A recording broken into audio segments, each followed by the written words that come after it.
8 मार्च 2025 रोजी संपूर्ण देशात जागतिक महिला दिवस मोठ्या उत्साहात साजरा होताना दिसून आला।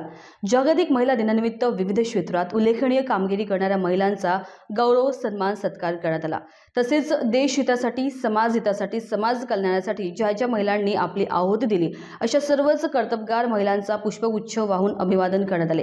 यावेळी जागतिक महिला दिनाच्या दिवशीच गोरेगाव प्राथमिक आरोग्य केंद्रात 2 गरोदर मातांनी एक मुलगा व मुलगी कन्याला जन्म दिला। त्यानिमित्तानं त्या मातेचे गोरेगाव प्राथमिक आरोग्य केंद्रात सत्कार समारंभ आयोजित केला।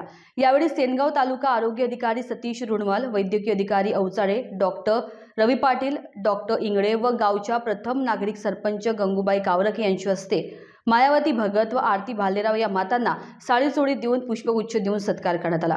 सतीश रुणवाल यांनी सदरील महिलेला हार्दिक शुभेच्छा देत प्रत्येक महिला दिवसाच्या दिवशी तुमचा सन्मान सत्कार केला जाईल आणि प्रत्येक महिलांनी पुढे येण्यासाठी सक्षम पाऊल उचलण्याची गरज असल्याचे प्रतिपादन डॉक्टर सतीश रुणवाल यांनी केले। यावेळी गोरेगाव प्राथमिक आरोग्य केंद्राचे अधिकारी, कर्मचारी, परिचारिका, सिस्टर्स, आशा वर्कर्स, मदतनीस, विविध विभागात कार्यरत असलेले कर्मचारी यावेळी मोठ्या संख्येने उपस्थित होते। इंडिया न्यूज TV 24 करिता गजानन धुरधुळे, हिंगोली, महाराष्ट्र।